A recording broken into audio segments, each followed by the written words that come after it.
नाज़रीन, पाकिस्तान तहरीक इंसाफ हैदराबाद में जलसे लाइ DC खां इजाज़त घुरी आहे।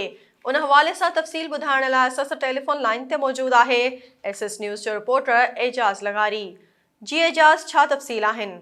तहरीक इंसाफ जे चेयरमैन इमरान खान पारां हैदराबाद जे तालुके लतीफ़ाबाद जे मुस्तफ़ा ग्राउंड में 20 अगस्त ते जलसो रखियो वियो आहे। इन सिलसिले में तहरीक इंसाफ जे अॻुवाणनि अॼु डिप्टी कमिश्नर हैदराबाद जे ऑफिस में जलसे जी इजाज़त लाइ दरख़्वास्त जमा कराई आहे।